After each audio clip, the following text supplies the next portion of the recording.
You are listening to Three Things with JR. Welcome back. It's JR, and it is episode 166, the fourth episode of the sixth season of this show. And, I've got a bunch of things to tell you tonight. And before we get to my three things, a couple notes for you. First off, if you are listening to this show, I strongly encourage you to also listen to Small Things Considered, especially since the election and since we're no longer really talking politics. We might brush up against it some. Stay away from Gary's bonus episode because it's a political rant. But other than that, we are really just considering small things that are fun, interesting to us, and we think to you as well. So the show should be way more entertaining than it ever has been. And the best thing about it is that each week or each episode, we are highlighting a band you've never heard of. It's a segment on the show where I go and find bands with very little footprint in the world so far. And I base this based on how many plays their songs have on Spotify. And then we play a few of their songs and we talk about it. I surprise Gary with it. He's never heard it at all. So we get his opinion on it as a lifelong musician. And then we also reach out to the band and see if they can give us a reply, a comment, some feedback, anything at all.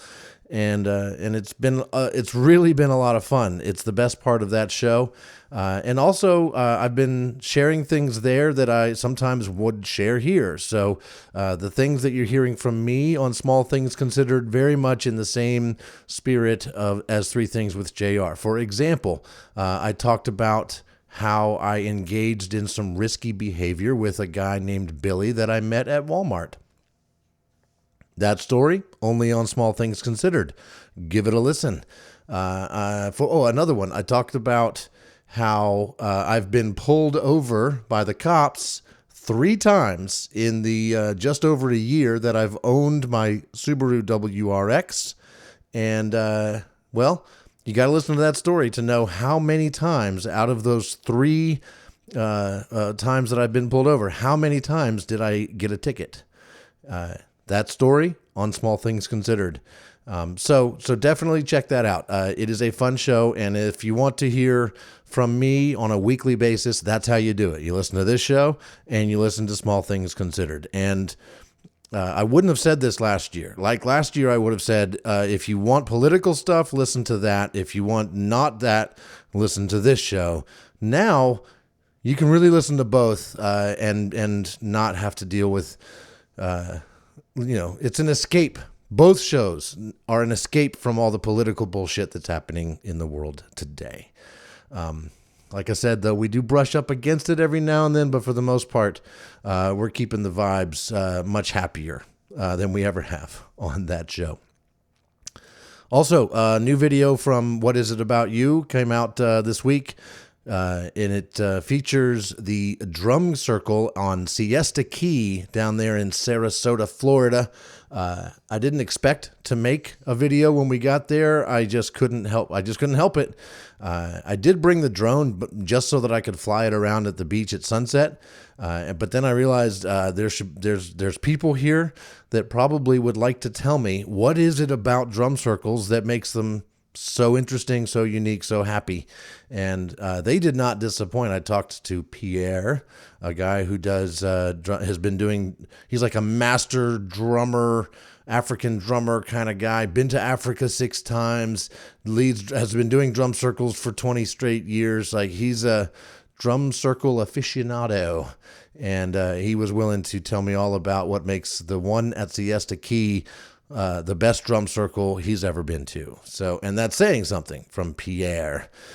So that's a new What Is It About You video. Go check that out. And that's on YouTube. Also, just a plug for my work podcast.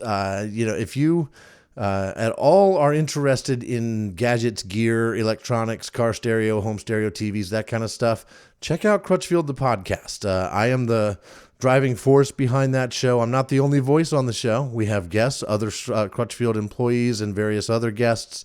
And it is all about electronics and stereos and music and stuff like that. But I just want to say this last episode 2 of our 5th season of Crutchfield the podcast, is like nothing we've ever done before. And I was kind of going for a This American Life vibe with it. And I listened to it in its entirety as I was driving around in my car after my show, after the episode published. And I smiled the whole way through. And I never go back and listen to any of my podcasts. I record them, and then I listen to them while I'm editing them sometimes.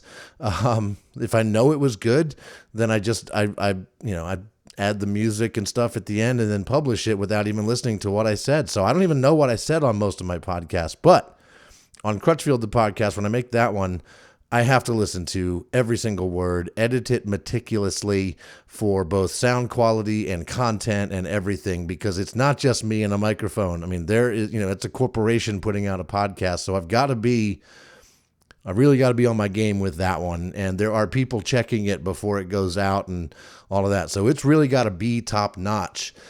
It's a really good podcast is what I'm trying to say. It's next level for me. And it's of the 3 podcasts I have anything to do with, it's the best overall. But you probably need to have some level of interest in consumer electronics to enjoy it. But maybe not, especially this one, because this episode, this last one, it's called Stories from Tech Support. And I talked to the people in tech support at Crutchfield and got them to talk about their most favorite interactions they've had with customers. So it's really just stories about people by people with other people. And it was a lot of fun.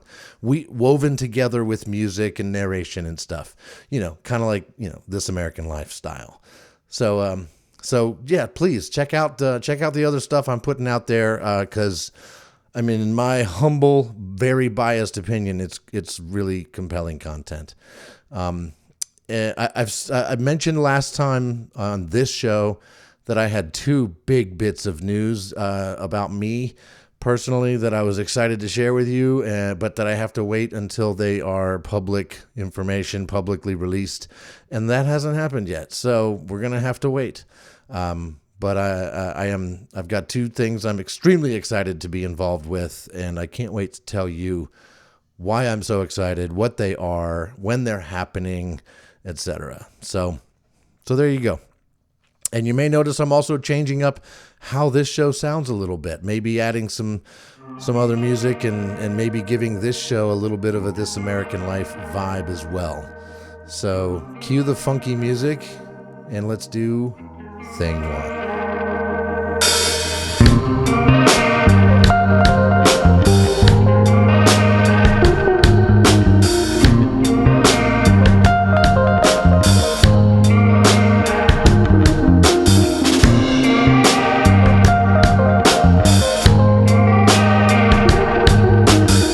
I am not throwing away my shot. So, at Shannon Arts, they announced about 2 months ago that they're going to be putting on a benefit concert. The concert benefits the Shannon Arts. The money goes to the production costs. Everything there is volunteer. Nobody gets paid. So all the money that Shannon Arts raises goes to put on the productions they put on. And this was a benefit concert for that purpose. And it's called Roles I'll Never Get to Play because it's for theater people that have a song from a show that they probably would never get cast to do, for a role they would never get cast for. Maybe it's a gender thing, an age thing, a race thing. The song is not a song that you're great at singing, but you can sing it anyway.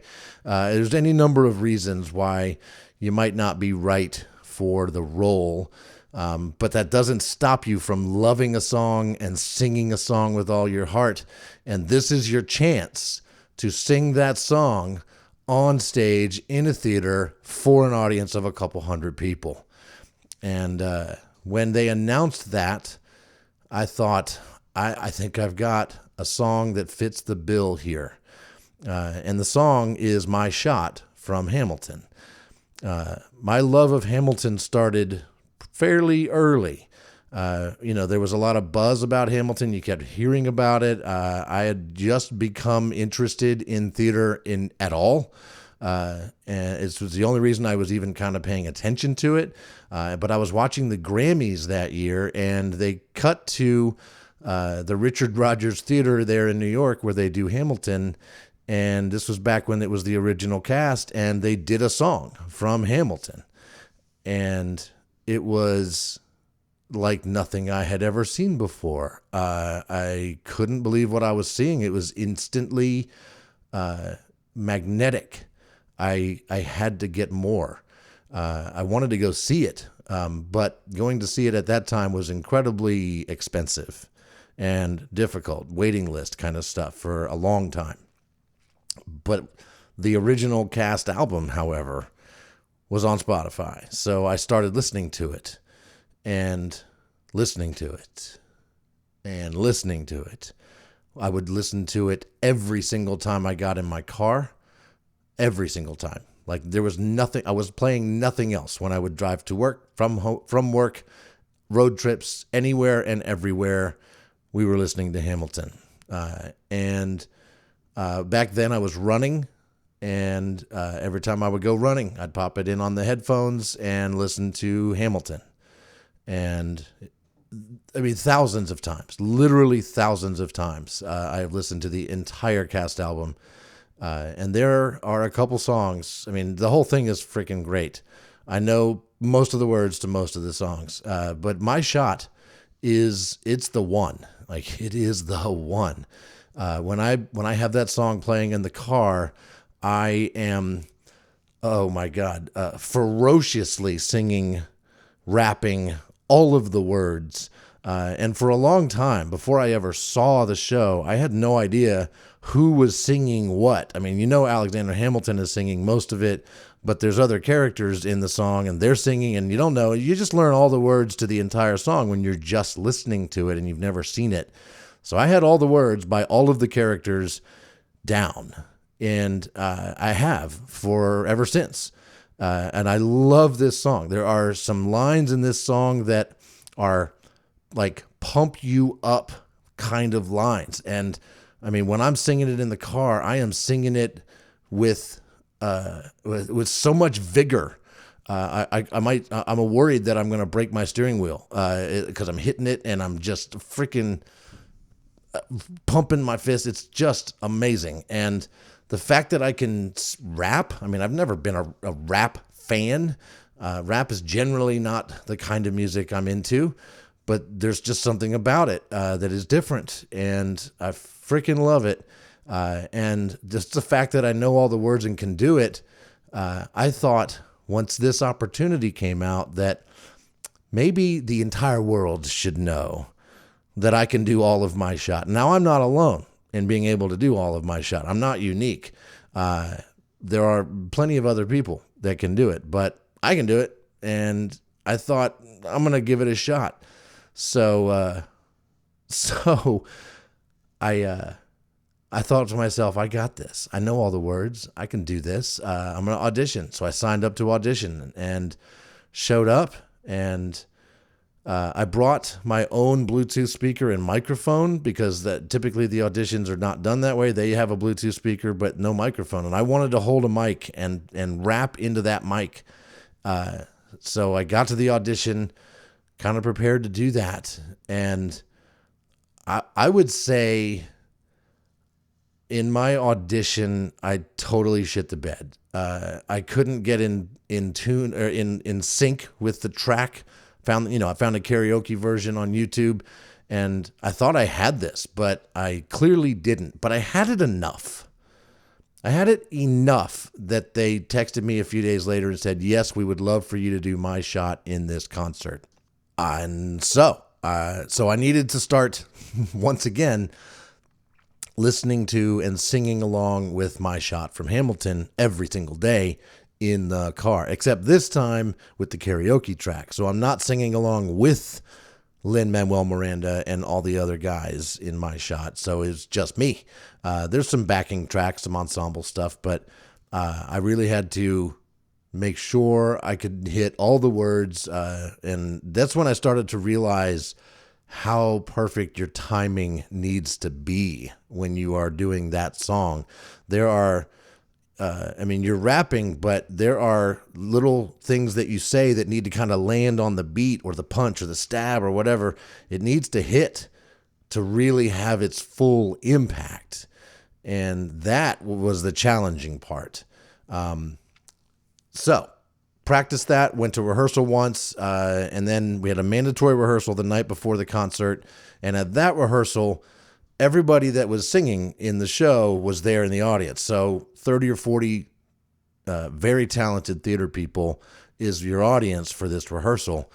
And let me talk about nerves for a second. I love going on stage. And in musical theater, I get the opposite of nerves. I just get excited and happy. There's no place I'd rather be than in the wings, ready to go on.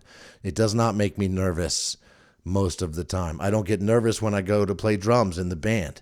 I don't get nervous when I go to do stand-up comedy. Haven't done it in a while. I probably would be nervous to do it today, but when I was doing it on a weekly basis, no nerves. Just go up there and do it. But this was different. Very different.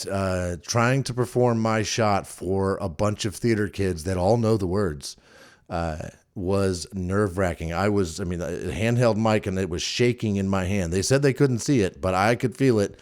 I was shaking like the entire time that I was up there performing my shot. Nerves, breath problems, timing problems. But I was able to power through the entire thing without embarrassing myself, and I thought maybe I can do this for an audience tomorrow night. Now, they had only asked me to do it for Friday night. They had so many people that they had two shows, Friday night and Saturday night, and a lot of the show was different because people wanted to do two different songs, and they had many, many people. So I was only booked for Friday night. And so I showed up Friday night, and I'm practicing. The ending of the song is actually the toughest part, where it's not rapping. It's the big finish, and there's a lot of funkiness, and it's very busy. Everybody's saying something different, so I've got to decide which person am I singing along with, and kind of nailing the ending, because it really leaves you like excited and pumped up and like ready to go to battle. That's how this song really is. And Friday night, my timing was off. My adrenaline was so high. I was pumped up when I went on stage, and I just started going a little too fast. And there's parts of the song where you can kind of catch up, or slow yourself down, or whatever you need to do. My timing at the end of the song was okay. It didn't quite nail it as I wanted to. Several different places in the song where I got timing off a little bit. And I wasn't disappointed in my performance, but I knew it could be better. Now, the audience didn't know any of that. The audience thought it was awesome.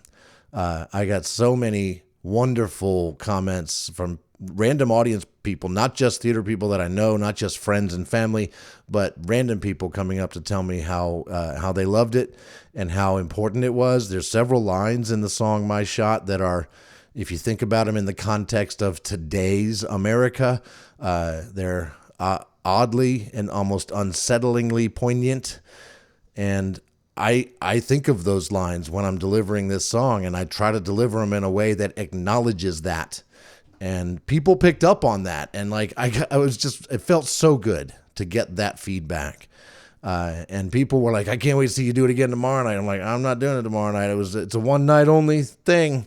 And I did not throw away my shot. I'm going to keep saying that, but you just have to deal with it. And then on Saturday, I woke up to a text from the director of the show saying, hey, can you come do it again tonight? And at the first, I thought it was because it was so good they just had to include it the second time. And that might be true, but what was also true was that 2 or 3 people were sick and couldn't perform, and so they were filling in those spots with some replacements, and I was one of those replacements. And I made room in my schedule to get back there on Saturday night, and with the full plan of delivering on everything I did right on Friday night and fixing all the things that I wanted to fix from Friday night. And, well, that happened. Saturday night was even better than Friday night. And like all the little stabs got attacked perfectly. Timing was on point. I didn't let my adrenaline fuel me into supercharged version of this song. It was like the exact right amount of passion and energy and timing and poignant line delivery, and I was able to add a few choreographed moments, things like that. And oh god, it was just freaking great to be able to do this thing that I've been doing in my car by myself for like 9 years, 8 years, yeah, something like that. To finally do that in front of an audience. I never thought I would get the chance to perform this song for real in front of an audience. And this was that chance. And I am so glad I did it. The nerves, as I mentioned on Thursday night's rehearsal, the nerves of singing that song to all the theater people, they were the worst. Friday night, the nerves were there, but they were kind of overshadowed by the adrenaline. Saturday night was kind of the perfect combination of a little bit of butterflies, a little bit of adrenaline, but also a calm, cool, collected approach to this song that, well, it worked. And I should say, by the way, all of the performers at Friday and Saturday night did a fantastic job. I was in great company. My song was very different from everybody else's. Theirs had melody and required them to really sing. All I was doing was basically yelling at the audience for 5.5 minutes.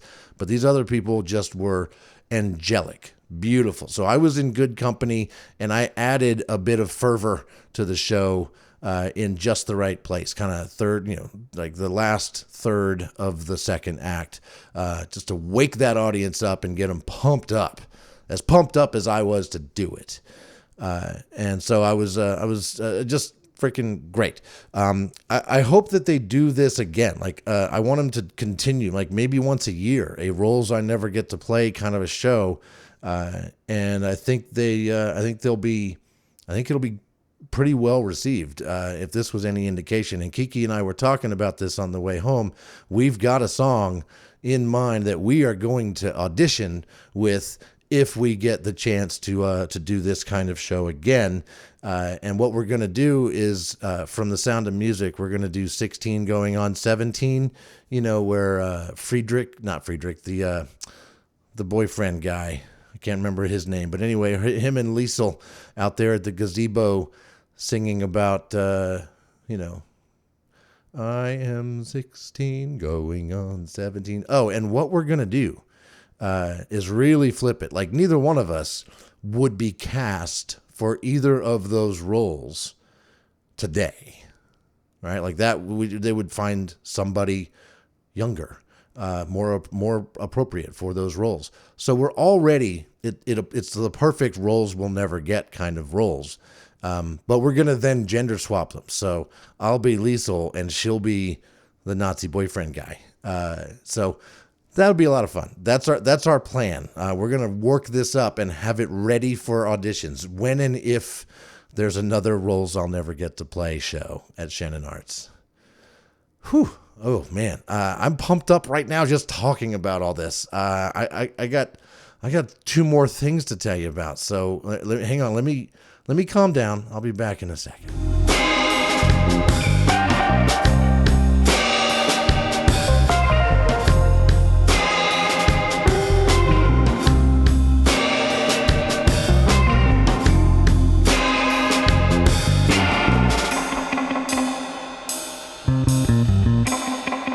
All right, thing number two.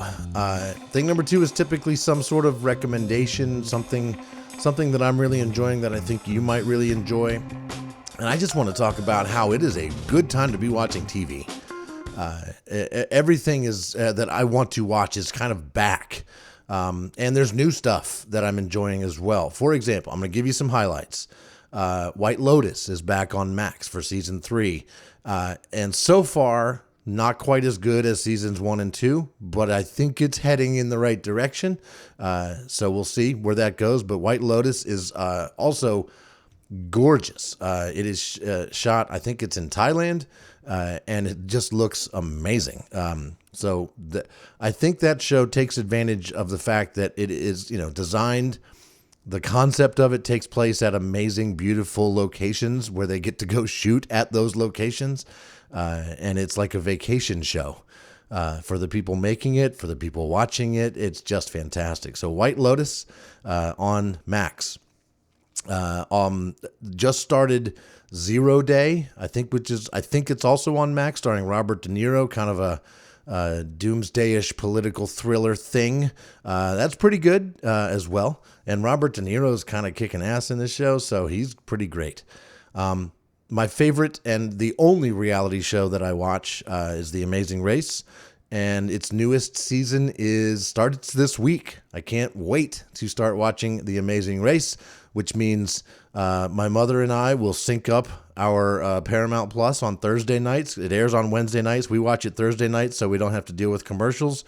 We hit play, and then we just start texting back and forth while we watch The Amazing Race. That is about to start back up. I can't wait. Last Week Tonight with John Oliver is back on Max. Episode 3 just came out, and that show is more important than it's ever been. Everybody should be watching that show. And the cool thing is everybody can, because you do not have to subscribe to Max to watch it if you're willing to wait maybe a few days or a week. They put each episode on YouTube like about a week later or a few days later. So it is free to watch for anybody. Just go watch it. Last Week Tonight with John Oliver. It's important viewing, and it's hilarious at the same time.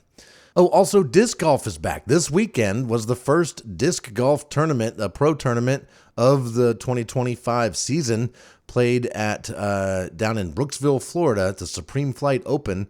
And this was a course that I played on my way back from Florida a month ago, and I played it knowing that the pros play it. So I stopped in just to see how hard is this pro level course to play, and it's hard, but not as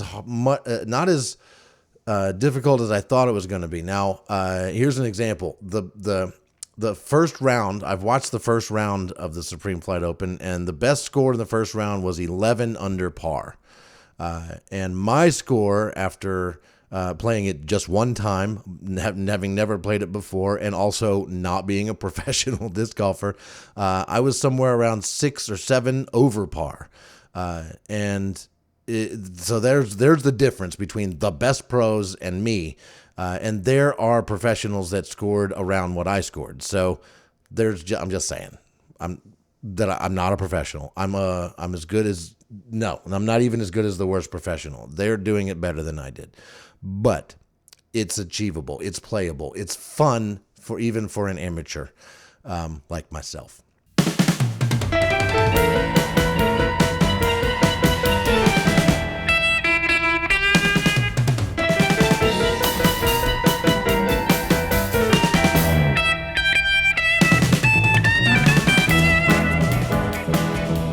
But the main show I want to tell you about is on Hulu, and it's called Paradise. And as this show drops on Tuesday, March 5th, the season finale of season 1 of Paradise on Hulu drops the same day, same night. And Kiki and I have watched all 7 episodes and cannot wait for the finale this week. Let me tell you just enough about the show to maybe make you interested. And I caution you not to watch a trailer or read anything more about it. Just watch the entire first episode And if you're not curious about more, don't watch more. But I think you will be. And there's some twists in it that I didn't see coming. But it was great. Anyway, it's kind of a political thriller. So I knew that much going in. Nothing spoiled if I tell you that. The president is involved. Things, political stuff. And the president is played by James Marsden. And he's great as the president in this show. And so it's a political thriller. It's kind of got some like House of Cards vibes, maybe a little bit.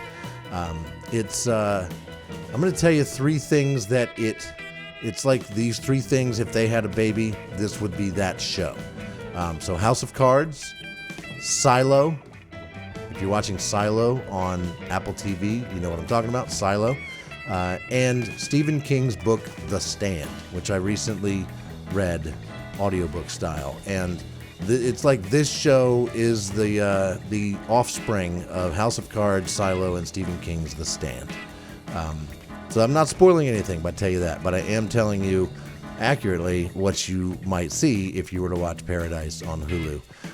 And the last thing I'm going to tell you about it is that the 7th episode of Paradise is the most, it builds tension all the way through it to the point where we finished the episode, and I realized at that point, as the episode is finishing, my fists are clenched. I'm not moving.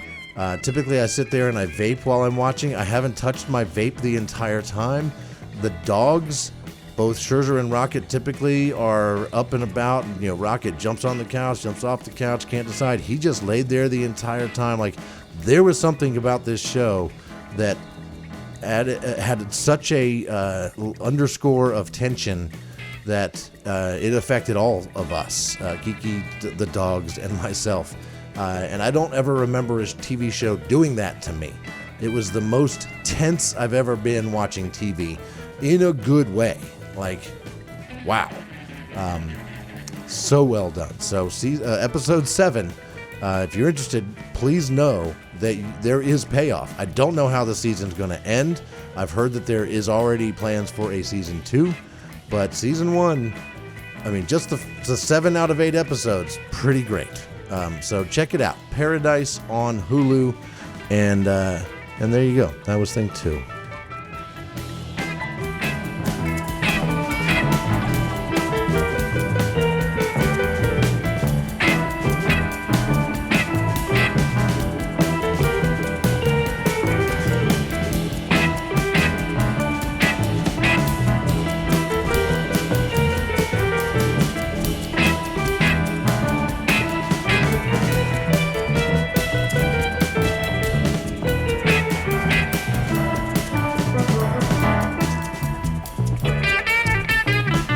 And lastly, the third thing. The third thing is usually something kind of dumb. This is a true story. A true story of how impatience paid off. My lack of patience paid off. Typically, I'm a pretty patient person in general. More patient than many. I have been told this by people. But I know that in certain situations, I can be very impatient. And this was an example of me being impatient, and it worked out for the better. So it was Saturday. I was going to go do some work at work on a Saturday. My plan was to get a desk lamp and bring it into work and put it on the new desk in the new podcast studio at Crutchfield, which I have been working on for a while. And this was the day that I was going to go finish it, setting up all the microphones, and I needed a lamp at my desk. So I thought, where can I get a lamp? I just need a cheap one. And I thought I could go to Walmart, I could go to Target, I could go to Home Goods, whatever. Then I remembered I'm going to be driving right by the Goodwill. I'm going to stop by the Goodwill store at noon on a Saturday, a beautiful Saturday. The Goodwill store is very busy at noon on a Saturday. Lots and lots of people in there buying lots and lots of stuff. So I got to the back of the store. They had some like tall standing lamps that I kind of liked, but not quite. And then I saw a perfect desk lamp, exactly what I was looking for. Beautiful. Grabbed it, looked good, didn't look all grody or anything. I grabbed it, got in line. And that's when I realized, oh my God, this line is long. Very long. And I kind of was really in a hurry to get to work and get started and on finishing the studio. So am I going to wait in line? It's not moving very fast. I gave it a minute or two. I'm watching. I haven't moved. The line hasn't moved the entire couple minutes I was standing there. And I decided, no, I think I can probably go put this lamp back, go get in my car, drive across the street to Walmart, get a light, go to work, and assemble it, and I will have spent the same amount of time acquiring a light than I would have standing in line at Goodwill. So I decided, and I literally walked from the front of the store in the line to the back of the store to put the lamp right back on the shelf right where I got it. And right when I got to that back of the store, I noticed a big tub, like a big gray tub on wheels, and in the tub was a complete drum set. And it was a Yamaha drum set. And it was like school bus yellow with some nice wood grain rims on the kick drum. It was just kind of thrown in there haphazardly. It wasn't in there nice and neat. The hardware was all in there, though. I saw cymbals, hi-hat stand, kick drum pedal, multiple cymbal stands, cymbals, and all of the drums and the hardware. It's like a complete set of drums. And then I was like, gosh, wow, what is this selling for at the Goodwill? I mean, it's Yamaha. Yamaha is well known for making musical instruments of all types and great drum sets. So there was a big tag taped to one of the drums, and I was like, oh no, it's going to say sold on it, I'm sure. And I look at it, and it's not saying sold. It's saying drum set, $250. I was like, $250 for a full set of drums with hardware and cymbals? It's got a little bit of wear on it. Clearly, somebody has played this drum set, and it's got some scratches on it, but nothing major. So I thought, this is just, my gut feeling was this is worth way more than $250. I grabbed the bin, the thing on wheels, the tub, and wheeled it up and got right back in line. My lamp, my new drum set, and me in line. Now we had to wait. So I waited in line for, it was like 5-10 minutes. It wasn't even as long as I thought it was going to be. Like, it actually was moving faster than it was earlier. But while I was standing in line for a few minutes, I started Googling it. It's a Yamaha DP drum set, and it's not their top of the line. Nobody was dumb enough to throw the top of the line drum set into Goodwill. It was like second up from their entryest level. According to what I found. I was reading Reddit conversations about a drum set. I even found somebody on Reddit that had taken a picture of a drum set exactly the same color as this drum set 2 years previous. It might be the same drum set. I don't know, but it was just the shells. It was just the drums, not the cymbal stands, kick pedal, hi-hats, cymbals, all that stuff. It was just the drums, and it was like $4.99.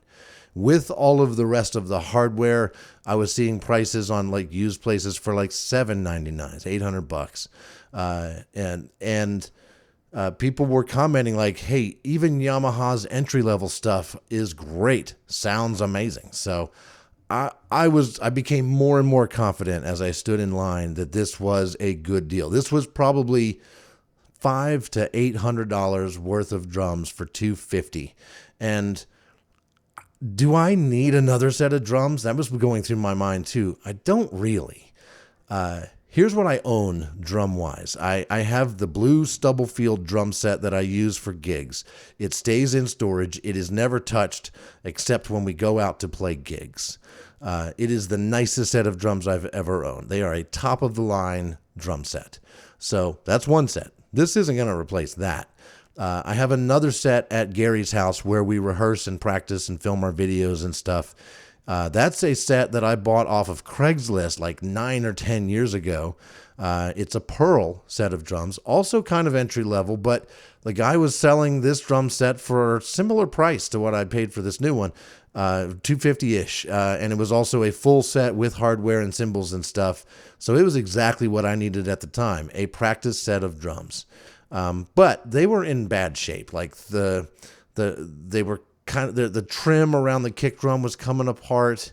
It was not a high quality set of drums. The toms, the lugs that hold the rims on, that hold the heads down, the lugs were starting to break and come apart, and so my heads aren't staying on tight. This drum set has literally taken one hell of a beating, because I play the shit out of it, and it's the drum set that I play the most because we play it almost every week in band practice, and I'm not kind to it, and it is showing. So I thought it'd be nice to have a replacement set of drums for that set. I've also got I could cobble together another set with all the stuff I also have in storage. Back when I lived in my previous house, I had a place for the drums to be set up. I don't currently. So I've kind of got a third set now, which means even before buying this set from Goodwill, I have 3 sets of drums. So, do I need this new set? Yes, of course I do. So, of course I bought it. And then as I'm in line, I'm realizing I don't have my truck with me. I have my car. So I asked the nice folks at Goodwill, could you hang on to it in the back? I'm going to go get my truck. I'll be back. They said, no problem. So I went and got the truck. While I'm doing that, I called Gary, said, hey, are you busy? And normally we would have had band practice this day, but we didn't. But Gary was like, yeah, come on over. Bring the new set of drums. Let's set it up. We'll take the opportunity to totally clean up the band practice area. And so I did. I took those drums all the way to Gary's house, and we removed everything from the band practice area. We were both vacuuming up stuff. Vacuuming up stuff is not something I typically am into, but this was exciting because we were reworking the band practice area, and all based on new drums. But we took apart all the wiring. We dismantled everything: speakers, mics, wiring, the mixer, Gary's guitar stuff, etc. We just cleaned it all up, and oh my God, it looks so much better now. And I took a picture of the drums in the new space. We haven't fully, put all the wires back and the mics back, but you get an idea when you see this picture. You'll see the drums. The drums will be the thumbnail picture for this episode when you see it. So you'll get an idea of what I just got for $250. And the only reason that I even knew these drums were for sale was because I was impatient. Because I couldn't stand to wait in line for 5 or 10 minutes to buy a lamp. My impatience paid off. It's pretty rare that I act on my impatience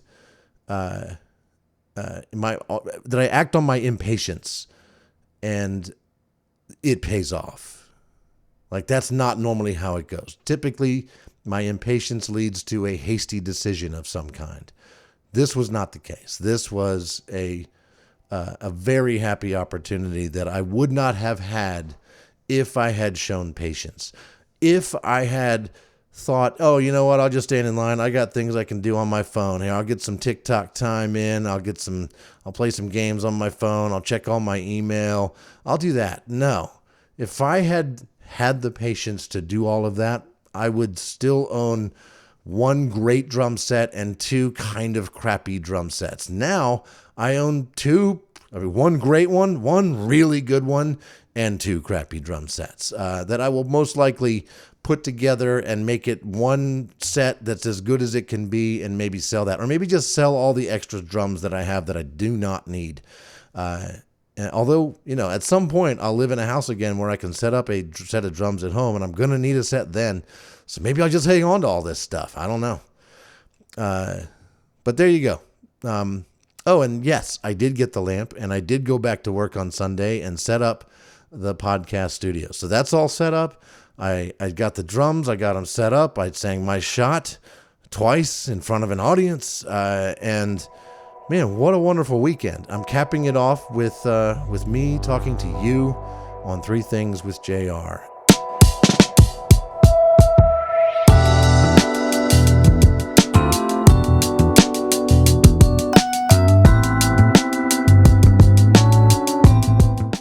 I hope you enjoyed listening to this episode. I hope you enjoyed the little music that I added in, trying to make this a little bit more professional. I don't know. Did it work? Let me know. That would be wonderful. Give me some feedback. 3thingswithjr@gmail.com is the email address. Hit me up on Facebook. If you're listening to this on YouTube, give us a thumbs up. Subscribe to the channel. If you're listening anywhere else, just do whatever that app lets you do as far as, thumbs up, 5 stars, write a review, share it out with your friends. If you're still listening, you must enjoy the sound of my voice and what I've got to say. So maybe there's others in your life that would too. And on that note, we're going to call it. I'll be back in a week with Small Things Considered, with another band you've never heard of, and whatever other small things Gary and I have to talk about. Over and out. See you in a week. Brand new day. It's a brand new day.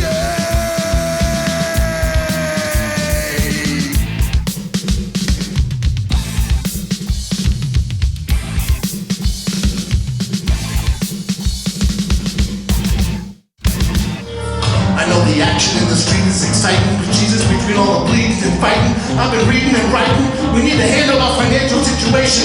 We a nation of states. What's the state of our nation? Fast, patiently waiting, passionately smashing every expectation. Every action's an act of creation.